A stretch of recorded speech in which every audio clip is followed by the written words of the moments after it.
Welcome to the FRC Top 25. It's our first one here for Rebuilt. We're so excited to have everybody here to go through the top 25 teams that's voted on by you, the community. We'll be going through also our top 50 shoutouts, our snubs of the week, teams that didn't make in the top 50 that we really think should have as well too. We also have a giveaway as well too for our friends at AndyMark, and a lot more to talk about coming up here in the FRC Top 25. This video on fun is brought to you by our viewers, supporters, members, and also in partnership with the following. For over 100 years, Kettering University has offered a better education because from day one, that education has been built on hands-on, co-op learning. Kettering's impressive alumni network includes founders, presidents, CEOs, and frontrunners who have a reputation for transforming industries with their resolute leadership. Apply today at kettering.edu/first. As you're getting ready for the competition season, think AndyMark as your one-stop shop for all your team needs. AndyMark's Launcher in a Box is a configurable solution that so many teams are finding success with for the rebuilt season. Also available at AndyMark.com, the AMPD AndyMark power distribution board that provides 24 40-amp independently fused output channels for safe, reliable power distribution. That's AndyMark.com.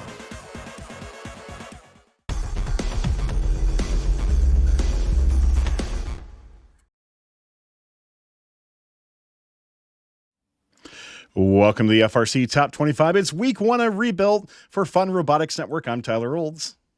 I'm Ryan Swanson. I'm Kristine. And I'm James Osterhaus. And week one was a doozy. Started off really strong, lots of great competition. Excited to hear kind of where you guys were. Ryan, you want to get started off? Now you competed this week. How were things? Yeah, I'd love to say no comment, but I don't think I have that choice. So we competed at the Northern Lights Regional in Duluth, the double-decker, and we were the fifth best robot at the event, pretty clearly. And the top four all got together. And the sixth best robot was like a third, putting up a third the number of fuel as everybody else. So going into playoffs, we were kind of in trouble. We knew that. So we picked two defensive robots, went double defense, and proceeded to, don't show it. This is the first. This is match 4. Have our shooter break, and we lost by 17 points to the number 8 Alliance. If our feeder wheel had broken 3 seconds later, we had a 50-ball hopper, we shoot 7 balls a second, we would be going to the World Championship. But instead, we did not qualify. So that was a pretty tough one. Sorry, Ryan. Wish you would have qualified, man. When do you compete next? You're on 60-45, just let the audience know, right? Correct. Yep, I'm with 60-45. We compete again in week 6, so we're going to be doing a lot of bulletproofing, a lot of soul searching, figuring out what we need to do to be competitive. All right, Kristine, were you watching anything week 1? I was keeping an eye on things. I also stopped into Minutemen, which sub an hour from where I live. It was pretty awesome to see teams in action because I was able to stop by week 0 just for a quick minute, which is always awesome, but seeing an actual event, moving and grooving was awesome. Shout out to the volunteers that ran that event, and Blake, who's on 4909, he ran an awesome event. It was the first event that they had run at this high school, so kudos to them, but a lot of great teams, a lot of fuel action, which was pretty awesome. But then I also kept an eye on some of the other streams going on. Fiona at headquarters traveled to Brazil, so I popped onto that webcast, which was awesome. I did not understand a whole lot of it. My students that I have at work speak Portuguese, and I was telling them oh, my friend is visiting Brazil, she's going for work and she's going to see high school kids, and they're like, she's not going to understand anything. I was like, thanks guys, but Fiona said it was awesome. The energy looked awesome on the webcast, so that was my week one experience. Always looks so cool, sincerely. By the way, Kristine, I don't know if you saw the webcast of Minuteman, but this is a pretty dope camera angle that yeah, so that was fixated from the ceiling. Oh, that's cool. Yep.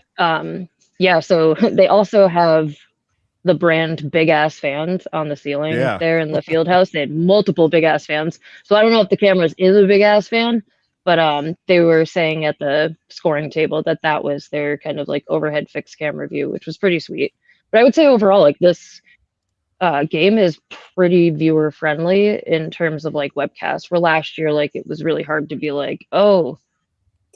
it's going on the metal looking thing. Great, can't really see what's going on. So I would say overall, even if you don't have a big ass fan overhead view cam, pole the sticks are awesome. Sure. So Yeah. All right. Well, James, anything you had your eyes on week one? Yeah, I mean, I was watching from home, had the Blue Alliance game day up and running, watching as many events as I could. Definitely agree that the Minutemen camera angle was very enjoyable. Yeah. Because definitely, even in this game, not all camera angles are created equally. But lots of fun all across the world to see. Started off strong with Istanbul Regional. Lots of cool stuff to learn and enjoyable watch there for sure. And cool to see first California district events too. That's something that community, wanted or didn't want for a while, and it's cool to see those starting to get running. So excited to see that continue to play out throughout the season. Yeah, and shout out, by the way, we had Mike Corsetto on from Citrus Circuits yesterday, and shout out to both them and their alliance partner, 9470 and 9584, who had the 710 match, which is pretty awesome. Kristine, do you remember the 710 ring a bell to you for anything in old first days? I have to ask. I don't know if I'm dating myself too much. It is, and I couldn't remember why. Was it? I think it was 2001. Was 710 was like the Beatty max score, where if you stopped the timer, that was like what they were able to get every time. So I don't know, the old boomer in me got excited when I heard 710 as a match score. I'm like, oh, that's awesome. I know. No, when I saw that, it was like, yeah, that was especially West Coast. It was like ringing bells. Yeah. We're old. It's fine. Right. So yeah, we all admit it and accept it. Maybe not James, but I was at the I got a chance to stop by Wisconsin. Also went districts for the first time ever. So I stopped by the Lakeland district event for a few hours. Filmed a couple content pieces for that. It was awesome to see. Very well ran event, especially for a first event at a new venue. New organization, essentially a lot of same great people, but it was just awesome to see district play in that, and it was very well ran. We had some awesome teams that I think in Wisconsin you're really going to have to keep an eye out for that maybe you haven't necessarily thought of before, and maybe I'll talk about one of them a little bit later on as well too. So great times for that, but we have lots more to dive into here with the FRC Top 25, including things as we'll be going through our Top 25 list. We'll take a couple breaks in between, talk about our snubs of the week, our top 50 shoutouts as well too. Lots of great stuff. Big thanks, by the way, statbotics.io for providing a lot of the data that you're going to see on screen. If you're not familiar with EPA, how all that works, go ahead over to statbotics.io to learn a bit more on how it all works out and how everything raises and decreases. Ryan, we were talking earlier that you had a match that you had like a 20-point EPA swing, right? Like it's kind of crazy this year compared to other years, huh? Yeah, we were at 110 going into the match. We were with another top 5 team. They didn't work that match, and we dropped down to 90 EPA. So it's like, wow, that's one match can have a massive difference. Yeah, no kidding. So and just a couple of our notes real quick. ISR1 would usually have been part of this week for it, but the ISR events have been postponed. So only teams that are competing in the current week that we end up defining whatever hits our realm for it are eligible for voting each week. So just keep that in mind as you are voting for teams. Please only vote for teams that competed in that week. And on the voting form, we'll always put which events are maybe pushed back or move forward, that sort of thing for you as well too. And of course, the FRC Top 25 voting will open on Sundays by 5 p.m. Eastern and closes on Mondays at 5 p.m. Eastern as well too. So not a lot of time, but we still get many hundreds of votes coming in. So make sure you get your votes in as well too, so we can take out these teams. So let's jump right in. Ryan, you're going to start us out with number 25. Let's hop into our week 1 FRC Top 25. What do you got? Yeah, here we go. Starting us off at number 25 from Kalamazoo, Michigan, we have team 2767, Stryke Force, who's making a serious statement early in 2026. Currently ranked number 2 in the first in Michigan district, 2767 put together an outstanding performance at the FIM Lakeville event. They finished as number 1 seed with a 17-2 record, and they went on to capture the event win along with the Industrial Design Award. Their alliance featured Captain 2767 with 8608 as their first pick and 8397 as their second pick. The finals weren't easy for them as the series went the distance after Stryke Force missed their auto in finals 2. Red Alliance brought really good defense to force a third. And when it mattered most, 2767 came out and answered. They posted 385 points in the win, powered by 78 points in auto with a 51-point lead coming out of auto in finals 3. On the field, this robot's built to score in bunches. They've got a high-capacity hopper, a corner turret, a fast single-stream firing rate that lets them unload efficiently and keep the pressure on opponents. Add in their ability to post up against the tower, makes them that much harder to defend. And you've got a machine that is built for deep playoff runs all through the season. keep your eye on Team 2767, much like most years. James, for you, man, anything that you see out of Stryke Force this year, are you looking forward to with them? Hopefully no decapitations, right? Yeah, thank goodness no decapitations for them. That definitely hurt in 2020 at their first event there. But yeah, Stryke Force year over year, great Michigan powerhouse. Love the people over there down in Kalamazoo. I know they got a lot that they want to continue to push this robot to do, and excited to see how it'll continue to improve throughout the season. Great performance from them. And you mentioned that finals 2 match that they dropped that pushed it to the tiebreaker. They also dropped match 11. These were really 4 solid, really high level matches there at the Finn Lakeview event. The other alliance with LanceBot and Zoobotics, and then AlphaBot's kind of a newcomer to the scene here in First Robotics after a great season last year too. Really great event, and Stryke Force really showing why they're a world-class team again. So excited to see them throughout the season. Kristine, let's head into number 24. Absolutely. So in the 24th spot, it's somebody from Austin, Texas. Could be one of many, but it is 6800 Valor from Vandergrift High School. One of the stronger early looks out of Texas in week 1. They were at the Space City at League City event number 1, and they finished 3rd after qualifications and took home the Excellence in Engineering Award and helped take the number 1 alliance take the win at this event. They were the first pick alongside 9128 ITKAN Robotics, and 8370 Glow with the Flow. That alliance stayed very controlled throughout the playoffs and never really looked rushed, especially once matches opened up and the fuel began recycling back through the midfield. On the field, Valor brought a tall hopper with a single turret shooter, looking sleek as always. Those robots always look really menacing, especially even on the webcast.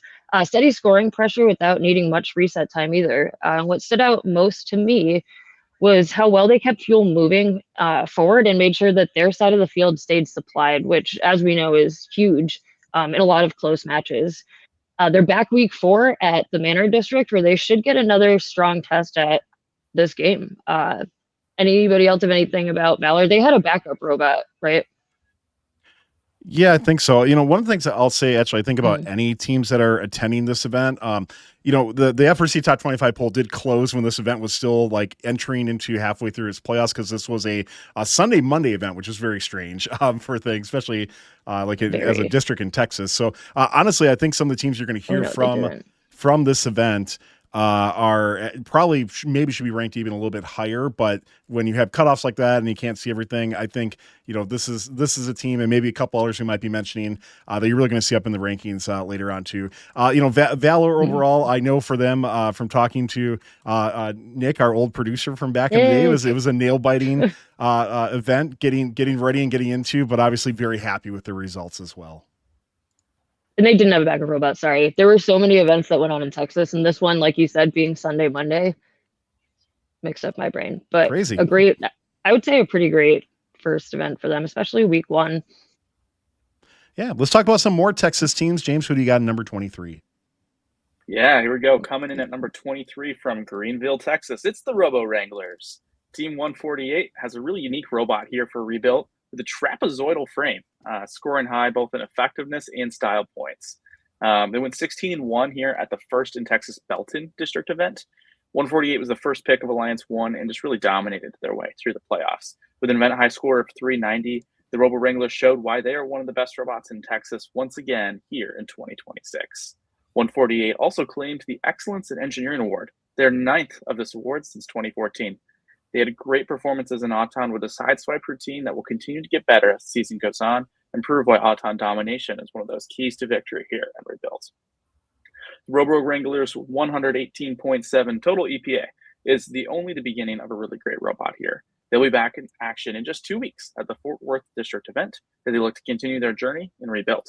Congrats 148 on a fantastic rebuilt robot and your rank of number 23 here in the first edition of the FRC Top 25.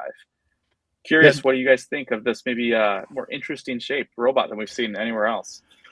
Yeah, this is like a trapezoidal type shape, right? I think their chassis is. So I saw another robot like that at the Wisconsin event I was at, and I love it personally. I think you can do some interesting things in terms of fuel capacity for that. And, I wonder, EPA doesn't always say everything for it, but I would think in future weeks, you're going to see that number going up and up for 148 as to continue to hone and get better. But I think it's cool. So I don't know. What does anybody else think? Yeah, it's neat engineering. Is it needed? I don't really know the technical advantages. Maybe it's a fuel capacity decision, but looks sweet. And I don't know, is 148, are they running a die rotor? It looks like it. I can't quite tell. But Yep. the other team that I spoke with, which was 930 at Wisconsin, they also were running a die rotor. So I don't know if there was an optimization to having a die rotor with that trapezoidal chassis or not, or how maybe that works out. So I don't know if anybody's in 148, they can always comment. That'd be great. And confirm. For sure. On both things. Nice. Ryan, who you got in the 22nd spot? Yeah, next up at number 22 from Ambler, Pennsylvania, out of the 1st Mid-Atlantic District, this is Team 341, Miss Daisy. Miss Daisy opened up the 2026 season at 16-1 in official play and has already established themselves as one of the top teams in FMA. Their early success was fueled by a huge weekend at the Hatboro Horsham event. There, 341 earned the District Engineering Inspiration Award, won the event, and led the way as the Alliance captain alongside 2607 and 7110. This team also put up the event high score of 389 points in qualification play, and they did it with a style that feels very different from a lot of the other top robots. Their autonomous routine is really unique. Rather than simply trying to maximize their direct scoring right away, 341 uses auto to feed a significant amount of fuel back to their depot corner. Then they turn around, collect it, and they cash in.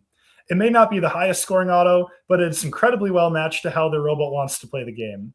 341 is a short robot with a very limited hopper capacity, but they make up for it with one of the most effective shoot-on-the-move games that I've seen. Their single-stream firing rate is blazing fast, and their accuracy from all over the Alliance zone is seriously impressive. Team 341 really embodies the phrase, "the field is my hopper," because they don't need a lot to store a lot when they can just keep scooping, firing, and scoring in rhythm. Miss Daisy looks every bit like a top 25 team, and I'm excited to see where they go from here. Brian, on your end, man, the strategy that Daisy is employing, where they are it's literally just a constant fire, right? It looks like the whole match they're just constantly firing anytime they pick up fuel. Do you find that to be an effective strategy overall? For 98% of teams, no, it's a terrible strategy. There's a really high threshold where you need shoot on the move to be really dialed in for it to be effective. And if you don't, you're going to be terrible. Miss Daisy's good at obviously shooting on the move. They're one of the best I've seen. And so for them, it's a very viable strategy. I would say most teams are better off with a giant hopper, standing still and unloading it. I really like too from their passing perspective too. I love that, just how quickly they're able to go, because so many teams seem to like just want to accumulate a whole bunch before they fire. From a passing, I'm not talking about from the shooting and scoring, but from passing, I think that's the right way to go in passing. Is why not just have this constant stream always going? I mean, I guess maybe if you're trying to coordinate, a grouping or something like that, I could see, but I think that standpoint I really like a lot.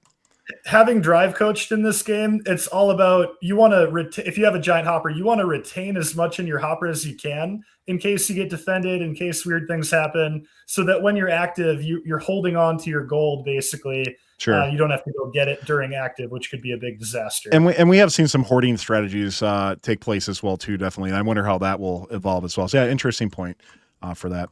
Let's go to number 21. Kristine, who you got? Right, so at the 21 spot, it's another Texas team from Austin and Westlake High School. We have Team Appreciate opening their 2026 season with another very strong Texas performance. At the Belton District event, Appreciate went 16-1 and finished at the top after qualifications. Not only that, but they won the Industrial Design Award and captained the winning alliance with 148 Robowranglers and 5503 Smithville Tigertrons. That playoff run stayed clean all the way through, and they never dropped a match. Appreciate fits clearly into the big dumper group this year for sure, but the amount that they were getting out of autonomous and early teleop really separated them from a lot of other robots at that event. Their shot arc made them stand out immediately, and once they got into a rhythm, they were turning transition periods into extra scoring instead of dead time. By the end of the weekend, they looked very settled in what they wanted each match to be, and they returned week 5 at Dripping Springs and should stay right near the top there. Congratulations to Team Appreciate, Coach Norm, and the massive student cheering section that I saw on the webcast. It felt like March Madness watching that playoff. One thing I want to add about Appreciate really quick is they do something that I think a lot of teams should mimic coming out of week 1, and that is right after autonomous, they do a swoop right behind their hub where all of their fuel is just dumped out, and they are able to score a big bulk of that during the transition period. Hardly anybody's been able to utilize the transition period effectively, but that swoop really works well for them, and I think it's something that teams should look to copy. Yeah, let's take a look. We'll put that up on screen real quick so we can take a look at that. We gotta go back. Yeah, right out of auto, they dip right behind the hub, right where all their fuel was. I guess I don't know if they do it in this match or every match, but they did it really effectively more often than not. Yeah, I feel like we're gonna continue to just see like really 4D chess type of match play out of them on the field, because Coach Norm was a basketball coach, right, for a long time. So he's just got like a whole nother layer of like just strategic game that I bet he's got a lot of us pick can plays touch. set up for getting over the bump. That's what I mean. Like I don't know if we're gonna be able to touch them this season. Got the magic. Well, congrats to 2468, by the way. Let's head over to number 20, James, who you have. Yeah, here we go. Breaking into the top 20. It's team 316, the LUNATECS from Carneys Point, New Jersey. 316 took home the coveted double gold Kling Bling here at the FMA Warren Hills District event, and also added the first leadership award on top.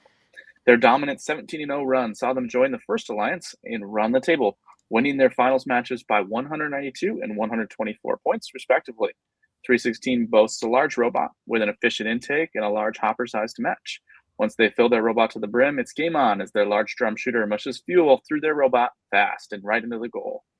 With the number 1 EPA in FMA and the number 14 EPA in the world, 316's 167 total EPA is no joke.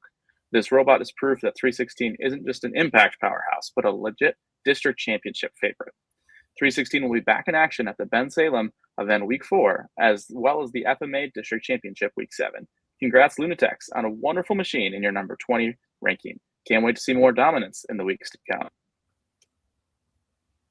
I just say I'm excited that we're starting to get more FMA teams in the top 25. I feel like we do tend to struggle sometimes with FMA voting.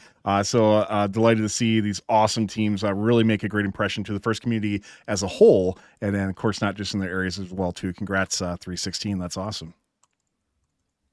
Let's head over to the number 19. Ryan, let's talk about another team from Texas. A lot of Texas this week. Yeah, in a Texas-dominated top 25, coming in at 19 from Plano, Texas, is team 9128, ITKAN Robotics.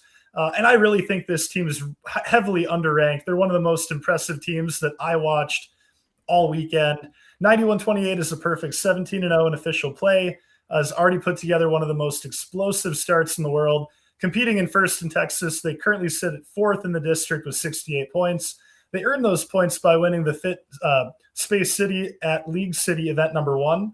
They led the event as the Alliance captain, selecting 6,800 and 8370, and that trio turned into one of the highest scoring alliances of all of week 1. This team was regularly putting up more than 500 points in the playoffs, and they peaked at an absurd 587 points. Their final series featured some of the best offense of the weekend, including a finals 2 where the two alliances combined for over 1,000 points. At the same match, and that same match gave us one of the prettiest autonomous routines of the year.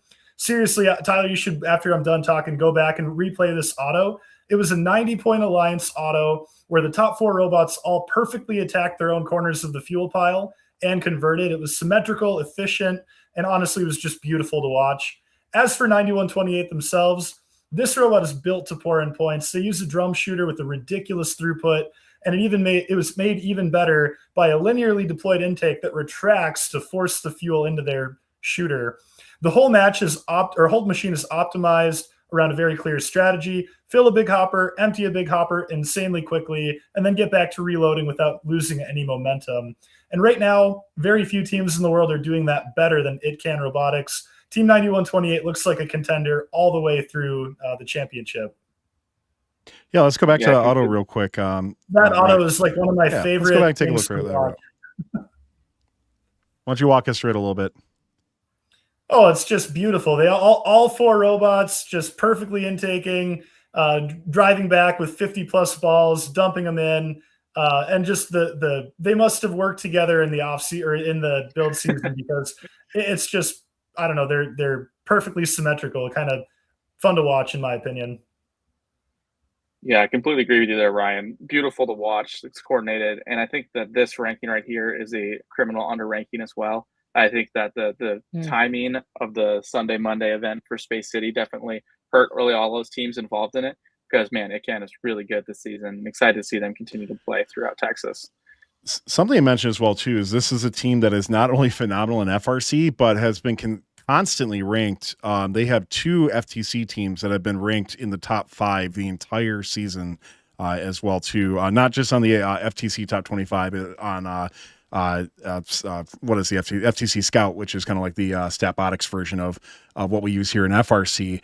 So just truly a complete program, just cranking out incredible bots on multiple levels is so cool. So congratulations to the entire organization. And yeah, I agree. This is kind of what I was aforementioning earlier. Like if this event was a Friday, Saturday, Sunday, it would probably be up a little bit higher, but unfortunately, when the polls end at a certain time, that happens. One thing I want to mention real quick, and I don't know if this is other robots too, but I was really impressed by this.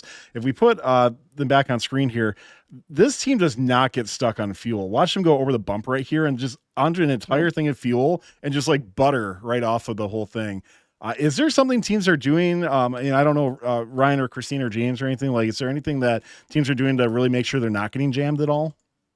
Largely, it's a driver's skill thing. I mean, if you're not practiced, it's pretty easy to get caught up on fuel in the bump. But if you're practiced, it's easy to skate up the bump, skate down it at an angle that you don't get caught. So it's really it's a sign of great driver practice. Well, I mean, saw a ton of it in New England during autonomous too. So I think it's a matter of like how low is your bumper clearance and how low is your drive base clearance, I would imagine too. But like I know like a lot of teams were getting caught up during autonomous if there was a lot of turbulence from the opposing alliance coming in and doing a nice sweep as well. So I don't know.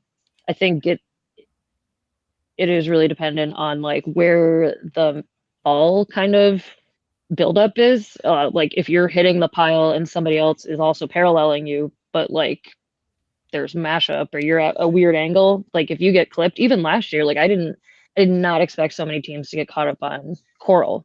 And yet they did. So, or sorry, Algae and Coral, actually, like both of them, like between the texture and then the shape and the clearance, like I was surprised. So yeah, and to finish that thought there, I think that a really solid, robust intake is also really helpful for moving and navigating the field. If you're not going to be able to collect it well, the fuel's going to get underneath your bumpers and you're going to get beached. And if you can lead with your intake while you're going over the bump, that'll help you too. Yeah. Well, Kristine, let's go a little bit north to recognize a team who's from more south. Who do you have in number 18? Yes, at number 18, you probably saw them on a Behind the Bumpers super recently. It is 4635 Botbusters from Monterrey, Mexico, and PrepaTec Eugenio Garzasada. We have Botbusters, one of the cleanest week 1 performances anywhere, period. End of story. They traveled to the Oklahoma Regional and went a perfect 14-0 and won the event as the first pick of Alliance 1.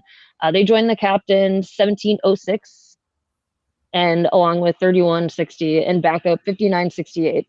Even with that undefeated run and the highest score at the event, they still left without an advancement slot because of how points fell. However, they will be heading to their home event, the Monterey Regional, very soon, which I'm excited about. But we're going to talk a little bit more about their robot before that. Their hopper opening intake and Diroto Styfuel kept fuel moving almost continuously once it was loaded, while dynamic shot adjustment kept accuracy high throughout the weekend. The 3 limelight setup, no big deal, gave nearly every cycle a very controlled feel and made the whole robot look repeatable from match to match. They looked so clean. They, like I said before, they're heading to their home event, the Monterey Regional, and they'll be going with some updates. So I'm excited to see what they bring, considering how awesome their robot already looked and how complete it looked for a week 1 event. Not just a week 1, but a very big travel week 1 for that team. So big congratulations to them. This is definitely not the last that we'll see of them on the top 25.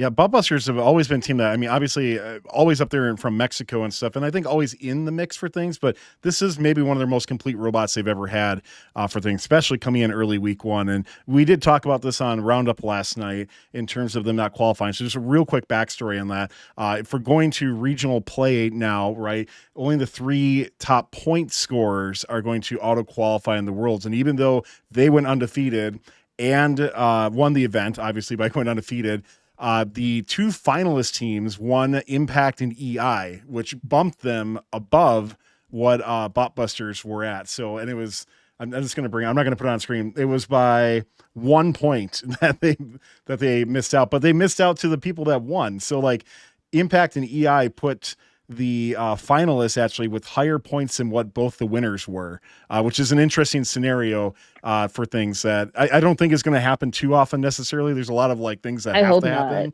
Yeah, but to be clear, they're number 1 in the world in the regional point model, so they're fine. But it's kind of insane that can happen. I think it's just more one of those like you're a team that won, and you know you're told, oh yeah, sorry. I mean, you'll probably get it, but not now, sort of thing.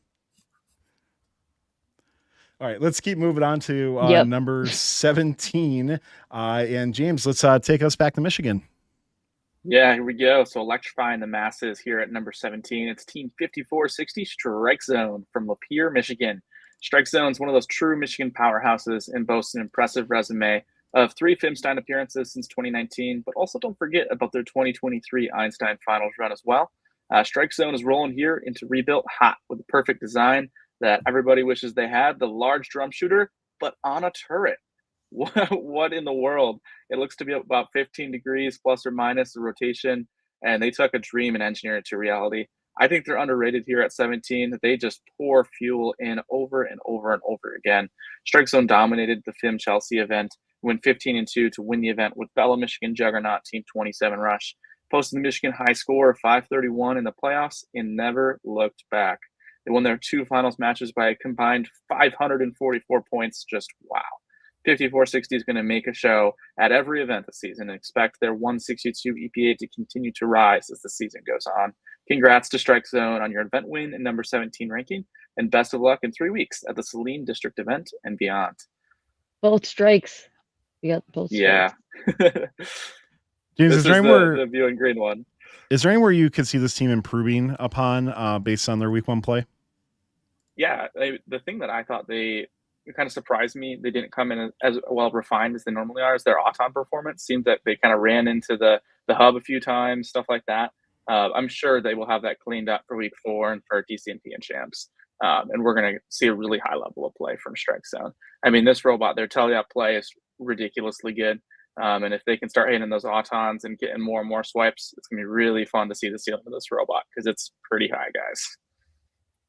Yeah, I think for me, 2 things that stand out. I think Strike Zone's phenomenal, by the way, but I'll get a little nitpicky. I think the 2 things are their intake speed on things. When I see them going around in the middle of the field occasionally, I'd like to see them, bring in some more fuel quicker.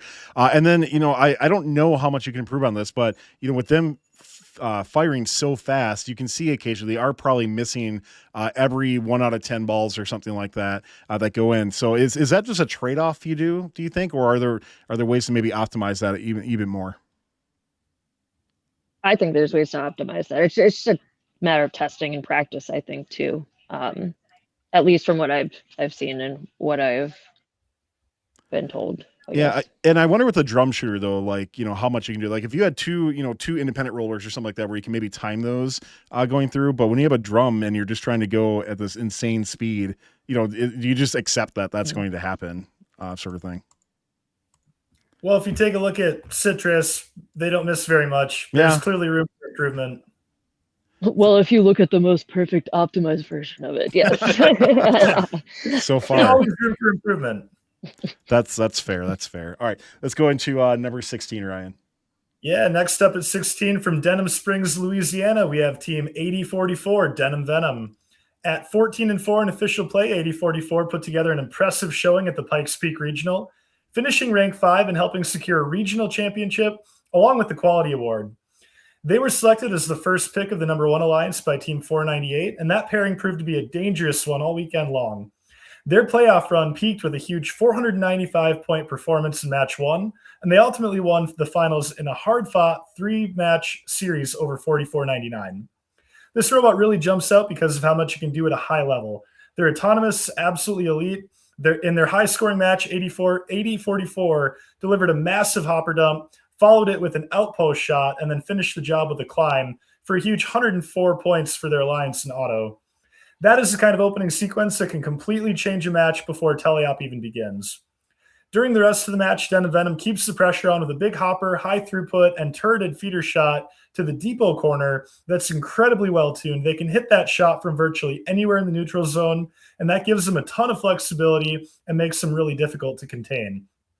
What might be the most exciting is that there still appears to be another level here.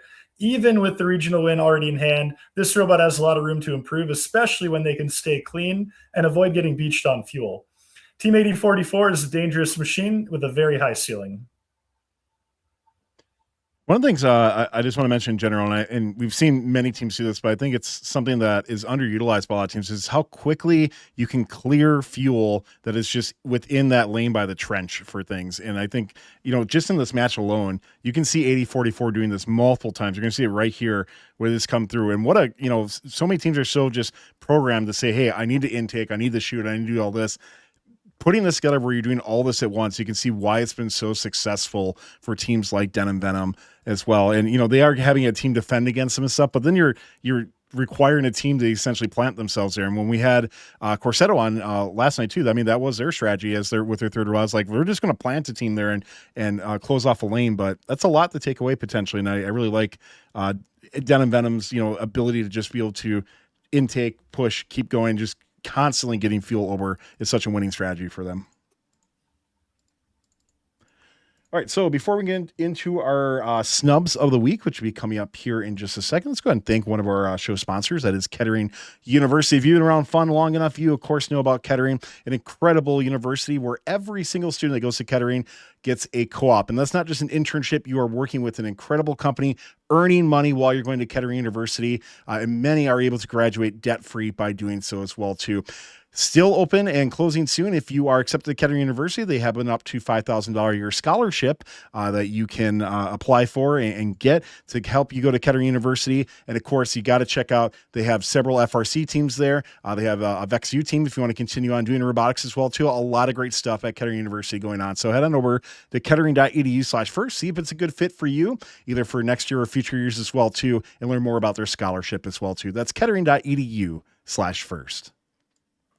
So let's get into our snubs of the week. So these are teams that didn't make our even top 50. These are teams that we each picked one out, and we thought that, hey, this is a team that we really feel should be up there, should be recognized as well. So we'll go through one at a time. Kristine, who's the first team that you want to talk about here for snubs? Yeah, so I should have gotten my cowboy hat out. Actually, hold on. Sorry, I forgot that. I literally have my dog's cowboy hat that we got while we were in Texas, man. Because my pick is 10-118, Robonauts every bot. I actually didn't realize this until Bailey on 148, shout out to him, was like, dude, that's the obvious choice for the snub. They were at the first in Texas Space City League City event #1. Their event names also are insanely long. They finished 14th, but became the first pick of Alliance 8 with 66-45, 76-16, and came within just 1 point of knocking out 118 in the losers bracket.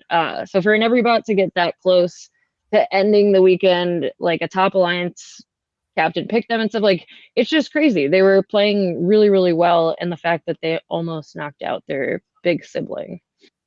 Pretty good. So hats off to them. 10-118. Shout out to Bailey on 148 for pointing that out to me, because that's pretty epic. Mini cowboy hats off to them, right? Excellent. Let's keep moving on. James, who's your snub this week? Yeah, well, first of all, love it, Kristine. Robonauts every bot was fun to watch. I love that they do that now, and you definitely stole my pick there. But for my pick, I'll head back to Michigan. Team 2337, the Engineers, another one of those Michigan powerhouse teams. I was shocked they didn't at least make the top 50. They won the Mount Pleasant district event pretty handily, I thought. First pick of Alliance 1 was 71-66 Red Thunder Robotics. double turret design, pretty similar to a couple other teams we'll see on this list coming up here. Just really enjoyed watching Engineers. I know that they got a lot more that they want to continue to improve on with this robot. Definitely going to be one of those robots that's here to stay here in 2026 rebuild. Engineers always good at shooting games, and excited to see this robot continue to play. What about you, Ryan? Yeah, for me, it's team 5348 Charger Robotics out of Dassel Cokato. They're from the future. They're playing this game a way that teams are going to be adapting to. They call it OD Hybrid. Their EPA is low. It's below 68 points. Horribly low EPA. But what they do is they put up about 70 balls a match, but they take away the best opponent by 100, 150 balls. They take off their score. They're incredibly effective at stealing fuel, bringing it back during active. Very, very intelligent drive coaching by Pat, their drive coach. And I really do suggest watching their film. They're playing in a way that a lot of these short turret robots that can't keep up with large, big dumper type robots, they need to adopt this style of play, and they can be very, very competitive. Also want to give a shout out to 5817. Congrats for the EI win, and just barely coming just short in their California district. I'm going to give a shout out. Let's go across the pond a bit. And I love recognizing international teams that don't get enough love. And I think this is one of them that you should be paying attention to. And that's going to be 7632 ITKAN Robotics Maker. This is a team. What event do they want? I forget which one it was. Now I'm going to pull up TV real quick. I'll be transparent. But Botbusters or Bosphorus, I believe it was. But I really love this team's auto mode. I love that they're just able to score so many points right away. Very efficient. They're the robot that's on the bottom of the screen right now, going across into the middle, picking up, going back to the shoot as well too right afterwards, and just doing a phenomenal job so far. Really impressive, especially in week one play for everything this team has accomplished. And in a team that, before, I think we brought them up a couple times in forecasts, but not a team we've had too much talk about, and a team coming in from Taiwan as well too that has just done very, very well. They're playing right now at the Yedatepe Regional, where they're currently ranked 6 at the end of the day. So keep an eye out for them. If you want to check out more on their competition right now, you can check them out if you're watching this later tonight, probably when that kicks on up. So good luck to 7632, and congratulations on a great first regional event win. So let's keep moving on. We're going to be going through our now top 15 teams. We'll take a break at 6 to do our top 50 shoutouts, maybe a little clips of the week preview as well too. But let's keep moving on. Kristine, who do we have in number 15? Yeah, so we are heading out to Cali. At 15, we have Team 604 Quixilver from San Jose and Leland High School. It's Quixilver, and they opened with a very strong, solid first, it's so weird to say, California district event. They were finalists at the Half Moon Bay District event and winners of the District Engineering Inspiration Award sponsored by SpaceX. And they captained the number 2 alliance with 971 Spartan Robotics as their first pick and 7413 plus Ultra, and that took them to a finals appearance. You should definitely watch the week 1 recap for Corsetto's take on facing this team. I found it absolutely fascinating, but he talks a lot about this. Their bump run in auto to the middle was one of the quickest at the event and immediately gave them a totally different look than much of the field there. Early matches showed a little bit of inconsistency, but by Sunday afternoon, they were putting up to close to 300 points on their own and looked far more settled. They literally just kept getting better and better, even into their playoff runs. During the playoffs, they also shifted into key defensive moments where they absolutely needed it and helped make finals much tighter. They returned week 4 at Pinnacles and already looked like a team with another step still there. And I thought it was pretty cool. Like this year, you can actually change your driver setup spots, and they went directly across from 1678, which pretty awesome. So congrats to them on a great first event, and good luck at week 4. Yeah, 604. I agree with you. A little bit of struggles early on, but if you listen to Corsetto in Roundup last night, absolutely, they were absolutely on point. They were really actually keeping up with Citrus in scoring as well too. So this is a team that is going to be an elite team this year. And sometimes you go to your first event, you got to get some kinks out. This team was able to make it work out, and I can't wait to see how they continue to play. Super cool robot. Let's head over to 14, and I love featuring teams from other countries. James, who do you got? Yeah, we got our first international team in the top 25, down to our friends in Brazil, our number 14 ranked team is Under Control, team 1156. They went through their first regional untouched with a perfect 14-0 record and the blue banner to show for it. They have a brilliant execution of the trench running turret robot, and their autonomous routine see them collecting fuel from midfield, shooting while moving to the outpost, collecting even more fuel, shooting even more as they go, and shoot to the move and auto climb L1. Talk about a complete dominance in Auton, and it doesn't just stop on auto. Their 176.4 total EPA puts them 9th worldwide, and this is no joke from this international powerhouse. Under Control gets to compete again in their next Brazil regional already week 2 before an international trip to the Gotham regional in New York week 6, and surely a championship appearance as well. Under Control, you've done it again, and congrats on a great start to your rebuilt season. Best of luck, and way to go on your number 14 FRC top 25 ranking. Curious what you guys think. Hopefully you guys watched in this robot because it's pretty darn good. Overall, Under Control to me is been a team that we've had on here a couple times, and you're right, James. It is a team that I'm glad once again they're in Brazil and they're getting that international recognition for things because they are really a team you need to look out for. I didn't hear. Are they playing stateside at all for another event, or what's their next one? Yeah, so they have another Brazil regional next week, and then their stateside week 6 for the Gotham regional. So that's going to be so awesome to see them come. I know, right? So I'm very excited for that.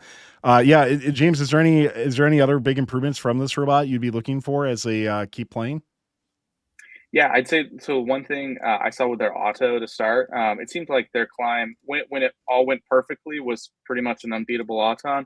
However, I'd like to see them maybe find a way to double swipe Auton rather than using the outpost. I think that outpost is a really critical part to use later on. So, it's a safe fuel spot when a lot of the herding and stuff can be going wild, as well as make that climb more consistent if they choose to continue to do it for that RP. But in general, really excited to see them play and continue to adapt their play style to higher levels of play too. So I want to talk about that Auton a little bit. I agree. It can be really beneficial to save that, but I wonder early on, in order to score as much fuel as they are and also get some sort of climb bonus, do they have to go that route for now and then maybe just optimize later? Yeah, I mean, that's probably where they're at. I think we saw that from a couple different teams using the outpost just because it's there. It's easy to program an Auton for. I mean, think ahead to what we saw with Overcharge up in Istanbul. And I think Mechanical Advantage also ran it out in New England a bit too. It's a good source, but I think at the higher levels, we'll need to see some advancement to continue to compete well. All right. Well, Ryan, why don't you take us on the number 13? Yeah, quick correction. I said 58-17-1 EI. I meant Impact. Congrats for winning Impact. Thanks, chat, for correcting me there. Next up at 13, we've got 63-29 from Bucksport, Maine in the New England district. Buck's Wrath. 63-29 has come flying out of the gate in 2026 with a 15-2 official record. They backed that up with a huge performance at the New England District Pine Tree event. They finished ranked second and were selected first overall by 56-87. They went on to win the event while also taking home the Innovation and Control Award. It was a complete weekend for a team that has been a mainstay amongst the top teams in New England. Their scoring ceiling is no joke either. The Bucks Wrath peaked at 534 points, including a massive 93 points out of Autonomous. And they showed in Finals 2 that those numbers are not just qualification match magic. They broke the 500-point barrier again in Finals 2 with a commanding win, proving they can deliver the kind of offensive output when the pressure is highest. What makes this robot especially fun to watch is how optimized it feels. This is a low-turreted machine with a relatively modest hopper capacity, but they have absolutely maximized the throughput of their Spindexter. It's one of the best examples in FRC right now of getting every bit of performance out of a compact scoring system. Pair that with an extremely accurate shooter, and 63-29 can just keep the pressure on a defense without wasting opportunities. They may not rely on sheer storage volume, but they make every piece of fuel count. The Bucks Wrath already look like a serious threat, and with the New England District UVM event coming up in week 5, they'll have another big chance to prove it. Always one of my favorite teams every year. I love the reveal videos every single year it comes out, and I'm just super impressed with that. I think you said it very well, Ryan, but this team is always a team that you just got to keep an eye out for, and week 5 is a long ways away, so a lot of improvements to potentially come for them. Mm-hmm. And I definitely caught your main zinger there. Yeah. Yep, there you go. Appreciated. Yeah, they had a great first event. There was a match where I watched them, like, I mean, this has been happening to a lot of teams, but they ran into the trench and hit their turret, but they were fine immediately after auto was done. So, I mean, for week one, having an issue like where you're running into that and just play on right after, I was really impressed with that. They're a team that always comes out really, really strong. I think it's a big gap between now and their next event, but they're not going to be sitting around, obviously. So I'm excited to see what they bring to UVM and district champs further down the road. Shout out as well. We took inspiration from their design during the build season. They've got a little roller, a powered roller that feeds fuel into their Spindexer. We incorporated that on 6045, and it took us from 4 balls per second up to 7. So huge inspiration for us, and it really changed our year. That's awesome, Ryan. Thanks for mentioning that, man. So Kristine, we got a lot of teams that are traveling a long ways to compete, and this is one of them as well, too. Why don't you tell us about number 12? For sure. So we're going up north. In the 12th spot, we have team 3683, Team Dave, from Waterloo and St. David Catholic Secondary School. It's Team Dave. Another year looking like one of Canada's strongest early teams, for sure. They were winners of the Canadian Pacific Regional, which is way far away from where they usually are in Canada, and winners of the Autonomous Award. They were ranked second after quals and were the obvious first pick of the first ranked team, 359, and they were picked up alongside 9180. And once playoffs started, that alliance looked very hard to slow down. Dave brought a tall turreted shooter that was pumping fuel in all weekend, but what really stood out was how comfortable they looked scoring while moving. Their shoot on the move capability stayed effective even under stiff defense, and they never really looked rushed even in late matches. It already looks like a robot with very little wasted movement heading into their next event. They're going to be competing week 4 within their district, but congrats to Team Dave and an awesome first start to the season. Did any of you guys see their teaser video when it came out? Holy cow, Tyler! Photography like I've ever seen. Yeah, that was a cinematic masterpiece. So that it was pretty awesome to see for that. I feel like we don't see as many, like, I mean, I know that was at a next level, but I feel like we don't see as many like videos that are just like this huge build up like that. So definitely appreciate all the hard work that went into that reveal. Mm-hmm. Man, even if this robot was bad, this would be still one of my favorite robots of the year just because of that. But they certainly aren't a bad robot either. It's good. They're here to play. Yeah. I wonder, I think Dave the last couple of years has not gone to world championships. So hope we get a chance to see them, but regardless, I'll definitely be watching them online for sure. Let's head over to number 11, James, and take us down to one of my favorite teams that's been around for quite some time now. Yeah, absolutely. So ringing it in here at number 11, it's Team 1706, the Ratchet Rockers from Wentzville, Missouri. The undefeated champions of the Oklahoma Regional went 15-0 this past weekend, and they unveiled a robot that is distinctly 1706. Ever breaking onto the global domination stage in 2022, the Ratchet Rockers have put out some of the most technically complex yet effective designs that honestly just make you kind of giggle, whether it's throwing cones or this year's machine featuring dual turrets with ridiculous throughput paired with a speedy intake and a drive base. They boast a 2.5 swipe auton, so they're getting 2 cycles and they're ending in the middle of the field. Just really incredible. It's leading them ahead of the game in both auton and teleapp consistently. They're rocking 168.2 total EPA, but their dominance really eclipsed that. The closest alliance anyone came to them throughout the entire competition was 64 points in quals. But then in playoffs, it was even more distinct. They won their 5 playoff matches by an average of 253.8 points. That is ridiculous. And 1706 will continue to look to play impressively in the Week 4 St. Louis Regional. Congrats, Ratchet Rockers, on your number 11 ranking. And just an outstanding rebuilt robot. Really fun to watch. And I love this double turret kind of design meta we're seeing from some teams. Really cool to see high throughput, high accuracy, all of the above here. What do you guys think about the Ratchet Rockers? For me, I was more, when I saw, we had Anthony, our correspondent, who was there, send just a short video of Ratchet Rockers early on performing, and obviously it was absolutely blew me away. And when you look at kind of some of the different types of meta shooters out there, right? You have like the single turrets, you have the drum shooters, and then you have the double turret, right?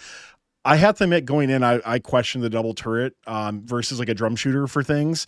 I'm a big fan of the drum shooters for that, but Ratchet Rockers is really showing how effective these double turrets can be. I don't know. What did you guys think? Did you think double turrets would be a viable strategy for this game? They're not a viable strategy unless you're very, very accomplished as a team and you've got a very high technical ceiling. It's difficult to do that underweight and do it while maintaining incredible throughput. 1706, props to them for pulling it off. I think we'll see a couple other high-end teams with a similar archetype.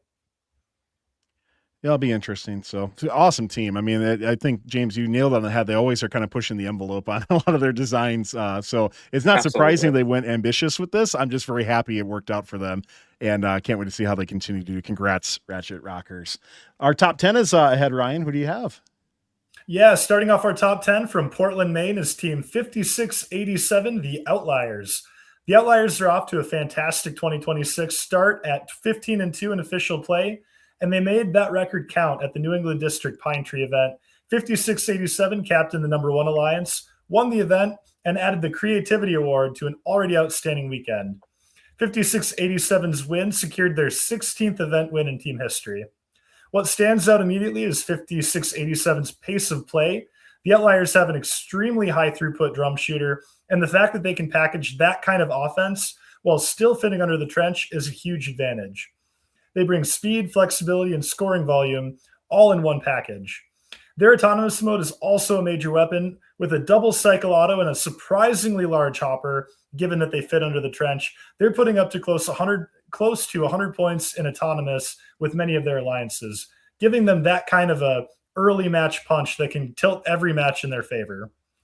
And then there's one of the more unique little wrinkles in their game. 5687 is incredibly effective at using their intake to spit out fuel where they need it, when they need to. They find smart ways to use that feature throughout a match, turning their intake into more than just a collection tool, but squeezing extra efficiency out of their trip. This robot feels polished, dangerous, and very complete. Honestly, I think it might be the best robot 5687 has ever built. Their next stop is the New England District URI event in week 3. And if they keep up this level of play, the Outliers are going to keep climbing.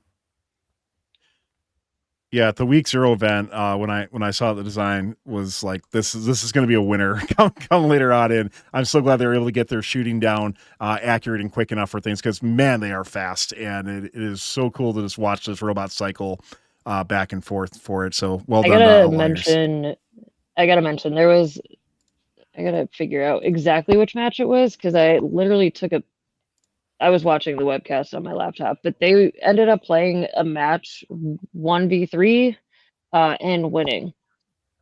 Like, it was unreal. This is easily like just best robot so far that they've built for sure. And it reminds me a lot of their 2017 robot, where, like, yes, there are other teams that are able to, do this thing in a similar way that they're doing it, but they just have optimized it in a way where it doesn't make sense. Like, it's just so good. Their robots are always really, really, really fast too.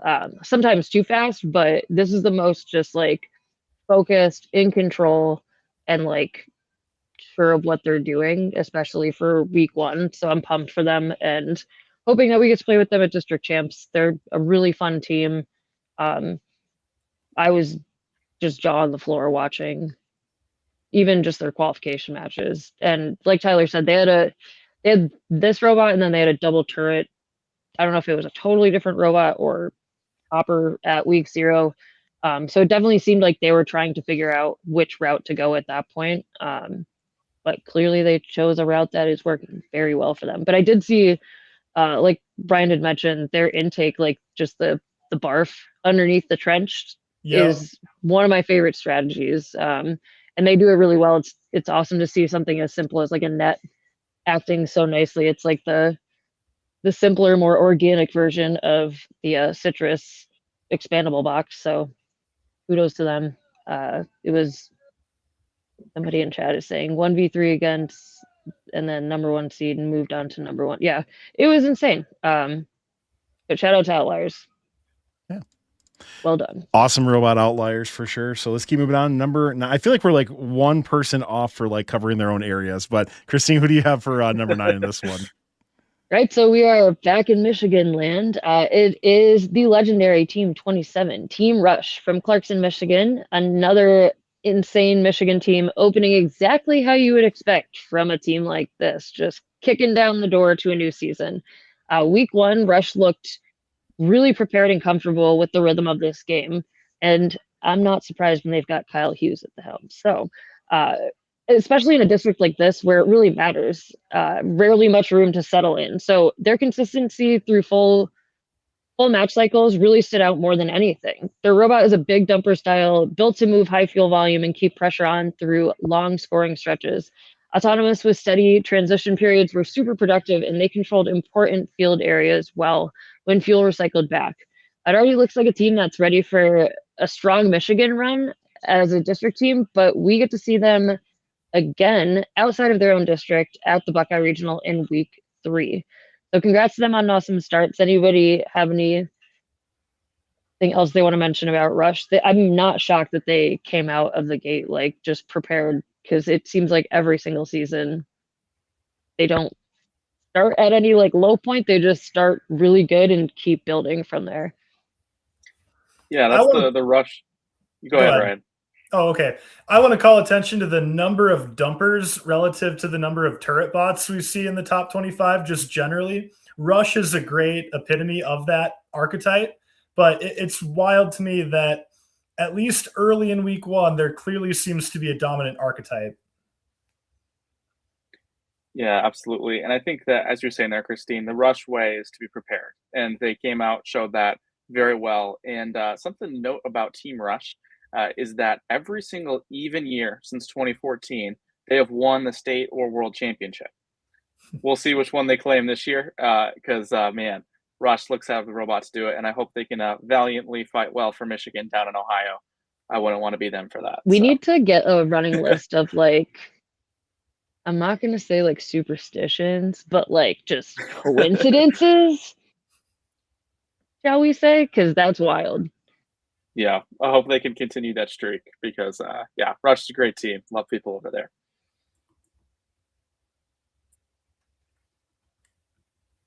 All right, well, moving into our number 8 spot, we have Team 3467. It's Windham Windup with an EPA of 187 and a perfect 17-0 record from Windham, New Hampshire. The Windup really are a recurring face here in New England. They came to play at the Minutemen event. Their design is proof that you can keep it simple and perform at a world-class caliber. 3467 has an accurate dual shooter, a speedy rack and pinion deployed intake that also serves to help index. Really thought that was a cool feature for them. All well packaging it all underneath the trench. Loved watching this robot consistently speed around the field and play a high-quality brand of FRC robotics. Windham Windup took home the Industrial Design Award as well, fitting for their build blog prowess year in and out. Congratulations to the Windup on a great week 1 showing and your number 8 ranking in the top 25. We look forward to watching you already next week at the Granite State District, as well as week 5 at WPI. Kristine, curious, what's your thoughts on the New England Windham Windup? The Windham Windup, they're, another sick robot. It's a robot that I would prefer to have on my lines rather than across the field. They really came prepared. I wouldn't expect them to not do any more improvements and optimizations of what they've started off with, but man, like what a great start to the season for this team. It's such a slick robot. They were able to really make like slight adjustments throughout the playoffs too, like adjusting, their autonomous path, and it was hard to even tell at some points like them versus Mechanical Advantage, their lines partner, because they were just like giant turreted like shooting machines. So awesome start for them. Huge presence at that event as always. They're a great team, and I'm excited that they'll be playing 2 more times. So if this is the beginning of their season, I am excited and afraid to see what the rest of it looks like. I guess my question with Windham would be when you watch them on screen, so they are running like a dual shooter, right? But it could almost be converted into a drum potentially for things. And I wonder if they're going to decide to continue with that dual shooter versus a drum, because it does look like Mechanical Advantage has a little bit quicker throughput than what Windham does in shooting. So could be options for them as well. Doesn't take away from how incredible they've been, or could they just get faster doing what they're doing anyways too? Absolutely. All right, let's move on to at number 7. As I look outside and it's snowing, I want to call attention to sunny Glendale, Arizona. We have Team 498, the Cobra Commanders. 498 has started 2026 at 16-2 in official play, and right now they sit number 1 in the world in the regional pool. That is a huge statement this early in the season, and they back it up at the Pikes Peak Regional, where they brought home both the regional winners banner and the regional first impact award. This is the kind of weekend that shows excellence both on and off the field. On the robot side, 498 is incredibly polished. Their bump auto is one of the smoothest out there. They pair it with a huge hopper and an impressive firing rate through a relatively narrow drum shooter. It's a really clean design, and the whole machine looks like it was built to execute without wasting any motion. What really sticks with me, though, is how well this team drives. In a year where everybody's chasing maximum throughput, 498 proves there's still a lot to be said about efficiency, control, and precision. They may not spit fuel quite as fast as some of the other teams in the top 25, but their driving is so smooth and their cycles are so clean that scores keep piling up anyway. Their linearly expanding hopper also appear extremely robust, which only adds to their consistency. This is a team that looks composed, refined, and very dangerous. The Cobra Commanders will be back in action at the Green Country Regional in Week 5. They look absolutely like a team to beat at that event. Very interesting. They're not playing in Arizona at all, being an Arizona team. But yeah, Cobra Commanders, I've had a chance to see in the past. They've attended the Las Vegas Regional in previous years. I remember seeing them. And what a team that has really risen. And last year, Galileo Division winners as the last pick, though, right? So the take, something like that, and hopefully, learn from some incredible teams, bring this into the next year, some of that experiences, and obviously just absolutely kicking butt right away. I mean, they've won other events in the past as well, too, back in, I think, 2014, 2020, or 2024, 2023, if I remember correctly. But this is kind of a whole new level for this team, and welcome to it. Congratulations, Cobra Commanders. All right, let's move on to number 6, and we'll be getting into a short break after that with some top 50 shoutouts and clips of the week. But who do you got in number 6, Kristine? Oh, it's somebody that I just mentioned in one of my last points. It's Huzzah. A team from New England, from Littleton, not Littletown, but Littleton, Massachusetts. It is Mechanical Advantage, 63-28. One of the strongest Week 1 looks in New England, period. But are we surprised? Absolutely not. They were at the Minutemen District event this past weekend, and they finished 3rd after qualification matches, but were scooped up by the number 1 ranked team, 34-67, Windham Windup, and they ended up rounding out their lines with 36-23. Mechanical Advantage was also winners of the Innovation and Control Award. Also, not surprising, because this robot is incredibly controlled. Their robot adjusted constantly depending on matchup, and as did their strategy. Even when their intake issues showed up, especially during the playoffs, during a lot of rough defense, they still stayed productive offensively, which is insane. Once they filled their hopper, the release is so quick that it becomes very difficult to defend effectively, no matter what. Their next event should be a lot to tell, because the baseline already looks insanely high, and there still feels like more for them that they're looking for. But congratulations to a great start to the season, 63-28. Again, a team that hoping to have more alliance pairing up with rather than against this season.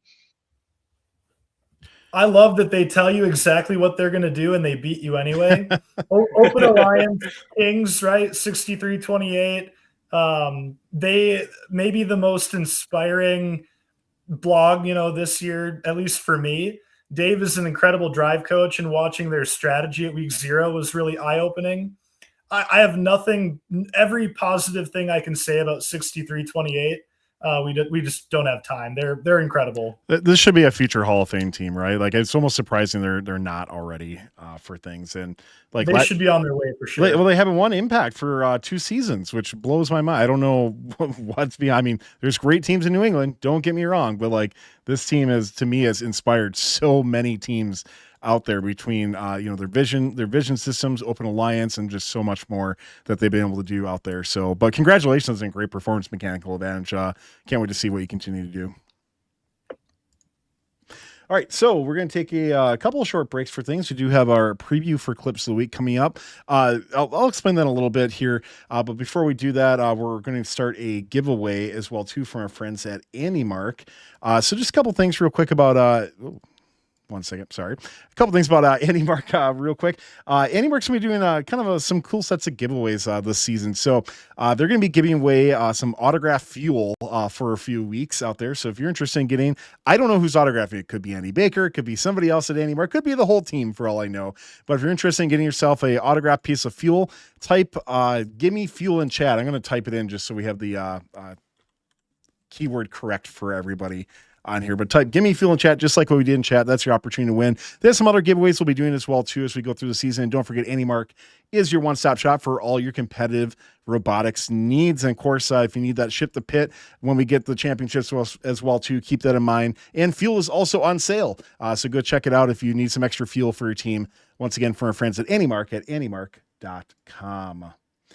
So let's go into our clips of the week for this week. So our clips of the week are going to be a little bit different. We're trying out something new this year for clips of the week, where we're going to have Jeff, he'll be on Top 25 and future episodes as well. He's been doing our weekly robot rundown. He's actually taking a few and featuring a few clips, but we're not going to show that part because it's like a 7-8 minute video. So we're just going to take some of our other clips that make clips of the week as a nice break. And the clips of the week will be releasing, if you're watching live, in about 15 minutes. So let's take a quick break and enjoy some of the cool clips that happened here in week 1. Trying to catch up. If they at least get that ranking point, they've got 2. 4 seconds remaining. One more volley by Citrus, one more by Ctrl-Alt-Defeat, and that's time. Have to come down to the wire. Who can unload their final hopper? Aluminum Narwhals, Unirex, who will it be? 2 points separate. The Red Alliance, our number 1 seed by 1 point. 3, 2, 1, go! Qualification match number 59 in Alexandria, Virginia. Lots of fuel flying.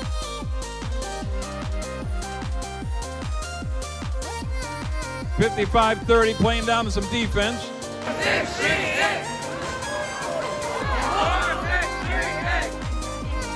Number 12 in Alexandria, Virginia. 53-53. They don't like our referee over here. They're shooting fuel right. And we're off autonomous finals, match 3. Everyone's out clean in the neutral zone. They're coming back. Here comes the barrage. Raining in on both hubs. Line across the field. 87. Drivers behind the line.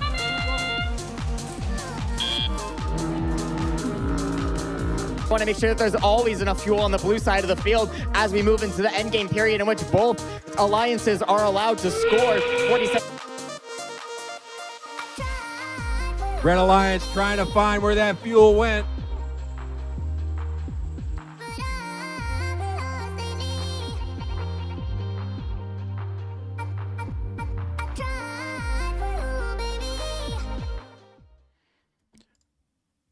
So clips of the week will be available on YouTube very soon. You can check out the whole video for that. It has a lot more other clips in there as well too. But thanks again to everybody who submitted. And make sure if you're interested in getting your clip on clips of the week, head on over to discord.gg/Fun Robotics Network, and we have a clips of the week area that you can submit there.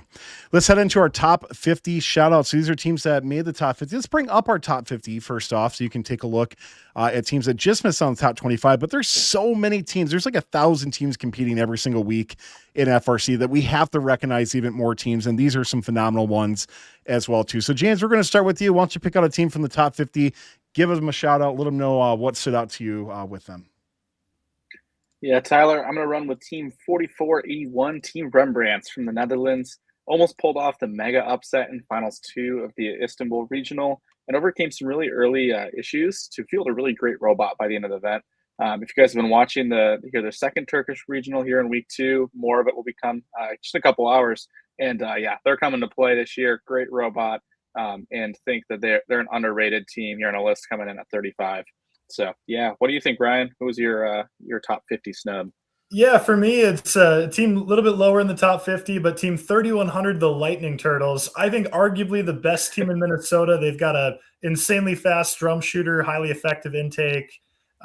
They're setting the bar right now for local teams around my area. So very fun to watch. They took home the win at the Lake Superior Regional as the number one captain. So fun to watch, really impressive team and really great group of people. Kristine, who do you have? I'm like shocked with a name like that. Jeez. They should get a shout out just for their name. So I chose a team out of my district, 1768, Neshoba Robotics. They definitely get a top 50 shout out from me this week after a really solid weekend at the Mid-Event District event. They were event finalists, and they were one of those teams kind of like Quixilver where they just kept getting better as the event went on. Their driver definitely, you could tell, was gaining a lot more confidence, making smarter just like routes and passes that was optimizing like where fuel ended up, which was cool to see, especially with the overhead camera view that we got in the webcast. So it was cool to see like as the event went on, that driver was really good at just kind of like hip checking and herding fuel into areas where they were able to go and get them. And they were even kind of like shooting just consistently like nonstop, which I feel like once you saw drivers kind of hit that point during a event, like where they were just grabbing and going and not questioning, like, should I be running the shooter or not? Like you could obviously see when drivers hit their confidence stride. So I'm excited to see them as their season goes on. They're another team in New England that's, competitive and not fun to be up against, and definitely put up a pretty solid fight against those other two teams that we were just talking about, Windham Windup and Mechanical Advantage, which are absolute obvious powerhouses. Tyler, what about you? Yeah, I did an international team for my snub. I got to do a local team for my top 50 shout. This is a team, first regional win ever, absolutely dominated, have won tons of impact awards in the past, but this is a team that is the best team in Wisconsin as of right now. That is 1306 Badger Bots. I had an opportunity to talk to this team. We have a pit stop coming out with them sometime this week as well too. Badger Bots is the real deal. They paired up with my friends on Hilltopper Robotics to just absolutely, just amazingly dominate the Wisconsin Regional. This team here, super huge hopper, great auto modes for it, amazing throughput as well too. Like I said, first regional win to even get in the top 50 and get that recognition is incredible. But I think you're going to be hearing more about this team later on during the season. You can see them in the middle of the field right now. That huge hopper, just able to collect, spit through really fast as well too. Congratulations, Badger Bots. This is, by far the best robot I've seen from you. I'll just be honest, when I hear Badger Bots in the past, I think Impact Award. I don't think high-end robots necessarily. That's starting to change really, really fast with how good this team is. So if you're in Wisconsin, keep an eye out for this team if you haven't heard of them, because they're going to absolutely dominate their future events, and can't wait to see them at States as well too. So congrats, Badger Bots, on a fantastic robot this year. We are moving on to our top 5 teams for week 1 of the FRC Top 25. Excited to talk about these. James, who do you got in number 5? Yeah, so to start at the top 5, we have 3 teams from the 9400s in our top 5, which is crazy, guys. These third-year teams really showing who's boss here in FRC week 1. Our first one at number 5, hailing from Spindale, North Carolina, is team 9496 LYNK. It's really hard to understand how dominant LYNK has been in their 3 years here in FRC. But let's put it this way. They have never lost a non-Worlds event, ever. They've won every district and every district championship they've played in. They are collecting North Carolina banners like Infinity Stones, and their 2026 robot Matterhorn is prepared to continue this streak. With a 185.8 total EPA, a record of 16-2, and an Innovation and Control Award to round it off, the champions of the North Charleston event are just getting started. LYNK is going to make their run at their inaugural Einstein appearance this season. I'm saying it here first, and you and I are just going to be in the way. Their software matches a consistent mechanical robot, and scoring 40-plus fuel and auton, executing that accurate shooting all match long. Way to go, Team 9496, on one of your best spots to date. I can't wait to see you guys continue your journey towards first domination. Your number 5 spot this week is well earned. We'll see you in week 3 at Wake County number 2, as well as week 4 for UNC Pembroke. Best of luck and congratulations once again. Yeah, you bring up a good point, James, man. These third-year teams, some of them are just absolutely incredible. LYNK, I think LYNK has been the team that out of the gate has just been so good. And I appreciate them doing great on my fantasy pick'em team too. So thank you, LYNK, for a great week for that. By the way, check out our pick'em league that we have on our Discord. You can pick 5 teams every week and see how they do. So, but LYNK is just so good. I mean, this is a team, in not just in the district, but is so competitive anywhere else. But like this team, I to me, this is that auto win when they go to events right now. They've earned that right where everybody else is trying to knock them off. And to me, like I will pick this team as a lock every single event that they go to currently. Yeah, LYNK is the team that my design students keep sending me videos of saying, hey, we should build a drum. We should build a drum. And it's like, guys, their throughput's incredible. I don't think we can pull that off. Let's talk about some more great throughput teams. Ryan, who do you have in number 4?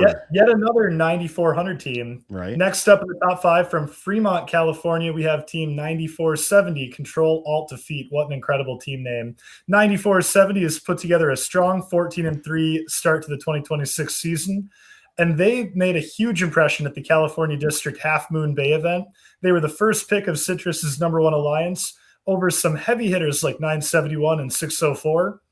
They would go on to win the event and also earn the Excellence in Engineering Award. The playoff run was about as dominant as you could ask for, undefeated, unchallenged, regularly clearing 600 points along the way. This robot is really a dangerous piece of the puzzle. They run a short triple-wide drum shooter with a relatively low hopper capacity, but the throughput is extremely high, and it allows them to score at a pace that keeps pressure on the opposing alliance all match long. Their autonomous mode is especially impressive too, with a very robust double swipe auto under the trench that gives them a really great early match foundation. What really elevated 9470 at Half Moon Bay was how perfectly they complemented Citrus. They looked like the ideal playoff partner, bringing elite driving, consistent accuracy, and really effective scoring game that primarily shot from the outpost corner. They always seem to be at the right place, making the right read and cashing in on their opportunities. Ctrl-Alt-Defeat looks fast, reliable, and incredibly well built for high-level alliance play. Their next test comes at the Silicon Valley, not regional, district event next week. And based on what we just saw, this is a team that could be rising in a hurry. Yeah, Ryan, I'm going to agree with you. This is one of the greatest team names ever. And just saying on that, like, I absolutely love that. Love the team name so much. If you want to hear more about them too, once again, tune in to Roundup where you can hear Mike Corsetto, who is the drive coach of Citrus, who picked this team and why they picked him, why they were so compatible. And of course, getting that world high score with Citrus earlier is just incredibly impressive. I mean, this is a team that I don't have any of you guys heard of this team before, because I don't think I have. And I will definitely be watching this team from now on. This is an incredible team. I mean, this is their first win ever for things. Before that, finalist, Autonomous Award, Rookie Inspiration, and regional finalists. So, like, really, obviously taking a huge step up in their play. All right, let's move on to number 3 in our top 25 this week. Who's going to be in our podium here, Kristine? Yep, in the number 3 spot, it is not quite a 4-digit team number. It is team 359, the Hawaiian Kids from Waialua, Hawaii, and one of the most epic, I would say, performances that they've had in a week 1 event. It's the Hawaiian Kids. They had an awesome first event at the Canadian Pacific Regional, finishing with a perfect overall record. After quals, they were ranked number 1 seed and picked up 3683 Team Dave and 9108 Ursa Major. In addition to taking that event under their belts, they also took home the Innovation and Control Award, and wasn't super surprising because it was a weekend where they looked steady from start to finish. They also picked up a Woody Flowers Finalist Award as well. Their robot has a lot of 2017 Robonauts vibes in the design, and it translated really well into this game. They stayed efficient throughout every phase and never really gave matches much room to swing away from them at all. Another team that already looks very solid early on, but we get to see more of them at their home event at the Week 3 Hawaii Regional.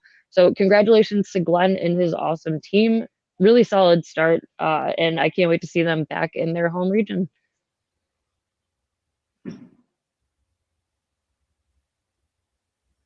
I muted myself there. Let's keep moving on to number 2. I think this, yeah, I know. It's like, why is it so quiet? All the dramas in the 2 spot, and I think the 2 teams that are in 1 and 2 are just incredibly phenomenal. And this team here, you might have heard them under a different team name, but let's jump in, James. Who are they? And tell us more about them. Yeah, kind of giving away there, Tyler. But the drama, the moment we've all been waiting for, our top 2 teams in week 1, both showcased absolute power and authority over their competitors. And our number 2 ranked team truly dropped my jaw to the floor. Watching them in the first event of the season, introducing Team 9483 Overcharge from Istanbul, Turkey. Overcharge, formerly known as the Istanbul Wildcats, has consistently shown the FRC community some of the highest levels of international play. They feature a huge hopper, shooting while moving, down to a science and a strategy that seems to rarely stop shooting. Overcharge has scored almost 400 fuel by themselves in matches, leading them to the number 2 EPA in the world at a staggering 274.8 EPA. I broke down one of their matches on Finalysis last week, and their skill is evident. You see it with the insane bubble chart and just how much better they were than everybody else in their regional. But Overcharge is just nothing short of a world-class powerhouse at this point, and they are certainly here to stay. They were the undefeated victors of the Istanbul Regional, in addition to take home the WFFA, the First Leadership, and the Industrial Design Awards as well. Since Istanbul was the first event of the season, I know many of you tuned in to see some world-class play early on, and Overcharge is certainly deserving of that watch and the penultimate spot here in our rankings. We can't wait to see you again in week 5 and see what you have cooked up for us. But wow, Overcharge, great job. What do you guys think? How was Overcharge's performance? I think that was when I fell in love with Rebuilt. Watching them shoot on the move and never miss, and just the beautiful stream of ball after ball, and each of them was perfectly 8 inches apart. And I don't know, they were just incredible, well deserving of being in the top 2. And I think it kind of speaks to the type of game that Rebuilt is, maybe the part that I don't like about it. I think you could put them up against 3 other top 10 teams that are outside of the top 5, and they could 1v3 them. They're that good. There are tiers to this game, and they are in the highest tier. Yeah, I agree. This is a tier above everybody else except for the number 1 team, who I think they're in that tier with as well too. And somebody in chat put it very well. They said, I think it was Pricey Planet said, it was really, how can this team not be number 1 until the number 1 team competed? Because when he came in, I mean, this team was jaw dropping watching this compete, especially, with this being the first event ever, official event in Rebuild, and you just see this come out right away. How do you not just look at it and be like, crap, we did the wrong thing? Like they get that coming out right away. So congratulations, I almost said Istanbul Wildcats. Overcharge on just being incredibly inspirational in that robot and what you've been able to accomplish as a team. And that, man, this is a team I'm so excited to check out at Worlds. It's going to be so cool. All right.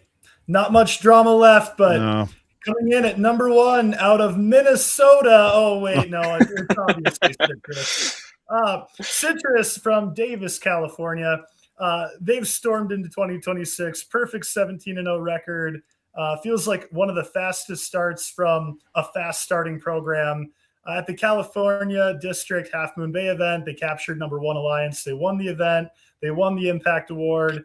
And somehow that doesn't fully capture just how ridiculous their on-field performance was.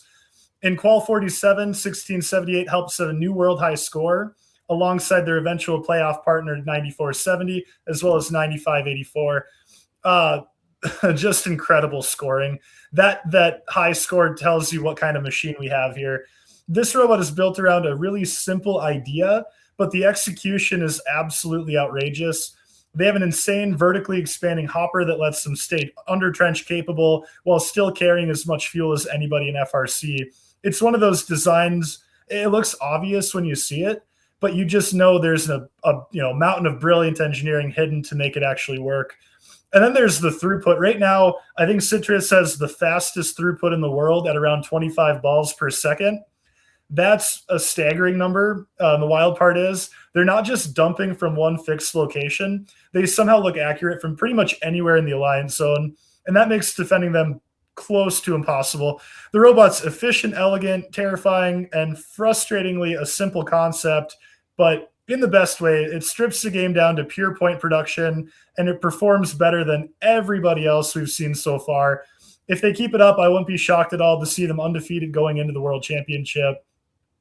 Their next event, where we all get the privilege to watch the beautiful streams of fuel through the air, will be at the California District Sacramento event in week 3. All eyes are going to be on 1678, where they're just so freaking fun. Yeah, this expandable hopper that they brought to be able to go under the trench and then carry as much fuel as they have is just so cool. They do seem to kind of have a sweet spot when they are shooting, kind of like midway between the driver station and where the what is the scoring area called? I don't know. I'm blanking. But overall, I mean, I think you said it right, Ryan. They can pretty much score from anywhere, even under defense for it. I'm excited. I'm going to Sacramento week 3, so I can't not wait to see them in person. And who knows, maybe we can get a behind the bumpers interview and maybe a couple other cool things we have ready for Citrus as well too. So keep an eye out for that. But congratulations to Citrus, incredible robot. This is you're right, Ryan. I mean, this game is so fun to watch at this point that like these are the robots that I feel like, you know, the past couple of years, like there's been cool robots, but the game has been kind of mad to me a little bit. Like this amount of fuel coming through, this amount of accuracy coming through, like I feel re-energized. I don't know if that's a term for the game or not, but to really want to watch. Tyler? Yes, you know what? I feel rebuilt, damn it. All right. So, but no, super, super cool. I'll leave it if anybody else has anything to say about Citrus, but this is so awesome. This game is actually called Rebuilt because everybody's going to rebuild their robot to look like Citrus. Yeah, I could totally agree with you guys there. Incredible robot. This robot's so good that I had family members sending me Facebook reels of their robot reveal because they all loved it so much. And man, just Citrus, great job. You guys have done it again. Can't wait to see it continue to just perform and execute here in the California districts. Way to go, guys. Yeah, and on that same line of feelings, like they better take this robot or whatever, like, you know, throwaway like practice robot that eventually turned into this, like bring it to the kids, man. Like if we're this excited about their robot, oh my gosh, they could have a whole like army of kids being like, I'm gonna be on Citrus Sparks and then Citrus, because I just want them to like clone the robot, maybe make it a little smaller, but like come pick up stuff that's dropped in my classroom. It doesn't have to be gopher balls or anything, but like at most like accurate Hungry Hippo robot so far. Love it. Congratulations to all of our teams here for the FRC Top 25. We'll be posting this on Cheap Delphi and on the Fun Discord if you need to get that list, and then this show will be archived as well too on Fun Robox Network here on YouTube. Let's go ahead and draw for the giveaway that we have from our friends at AndyMark. So the once again, there's going to be for some fuel that's going to be autographed by members of the AndyMark staff as well too. So gimme fuel was your keyword for that. If you do win, please go to funroboticsnetwork.com/winners, or there's a button on our website, or we're going to post a link in chat in just a moment as well too. So once again, that is for some autograph fuel, and make sure if you need any more fuel, stock up while you can. The winner of this is going to be Rapid ZXP 2743. Congratulations for being the winner. Please go to funroboticsnetwork.com/winner or winners in order to claim that within 48 hours. By the way, if you don't claim, we will redraw for that giveaway. So that's going to wrap it up here for the FRC Top 25 Week 1. Thanks for all tuning in, and thank you all for your support, either through being a subscriber on our YouTube channel or to our members and supporters as well too, where you get early access to our content. If you want early access to the incredible amount of FRC content we have coming out, please consider giving a couple bucks a month to help support the channel. We would definitely appreciate that. And you get early access as well too. Don't forget, you can watch the FRC Top 25 archived on YouTube and all the other content that we have as well too. And this does air live Tuesdays at 8 p.m. Eastern. And we got 7 weeks this year because of the extra week with competition season. Don't forget to vote. Polls open on Sunday afternoon and will close Monday 5 p.m. Eastern promptly. Google Sheets, polls, whatever it's called, now has an auto close, which is really nice, but it will close at 5 p.m. Eastern on that. Real quick around the horn, Kristine, are you at anywhere week 2 or watching anything week 2 in particular? Yes, I am. So Neutrons will be making their debut this weekend at North Shore event. I'm excited to be attending that in person, and Gotta flip through to see what else I should be keeping an eye on the interwebs. What about you, James? Where will you be this weekend, or what will you be watching this weekend? Yeah, it's my last weekend not being at an event. I'll be at an event every other week of the season, but I'm excited to be at home to watch the crazy California districts. We'll get to see the debut of Poofs, of Madtown, of Bread. Lots to come there, as well as Michigan's going to have a great full-packed weekend slate. Excited to see some of my other favorite Michigan teams get to compete. And yeah, it's going to be fun. What about you, Ryan? Where will you be at? Yeah, for me, I'm excited to be at home, spending time with my family for the very long build season and week 1 competition. We're taking a little breather this week. I'll be tuning in online to the Great Northern Regional, following a lot of my local friends. So looking forward to a little break. Couch division. Yep. I'm not at an FRC event this week. I'm filming for something else, but I'll be at FRC events pretty much week 3 on. So can't wait to see all the teams, and good luck to all teams who are competing in week 2. Thanks again for tuning in to the FRC Top 25. We'll see you next week, Tuesday, 8 p.m. Eastern. Have a good night, everybody. Thanks for watching. Don't forget to like, subscribe, and click the bell to stay up to date on future fun videos. As you're getting ready for the competition season, think AndyMark as your one-stop shop for all your team needs. AndyMark's Launcher in a Box is a configurable solution that so many teams are finding success with for the rebuilt season. Also available at AndyMark.com, the AMPD AndyMark power distribution board that provides 24 40 amp independently fused output channels for safe, reliable power distribution. That's AndyMark.com. For over 100 years, Kettering University has offered a better education, because from day one, that education has been built on hands-on, co-op learning. Kettering's impressive alumni network includes founders, presidents, CEOs, and frontrunners who have a reputation for transforming industries with their resolute leadership. Apply today at kettering.edu.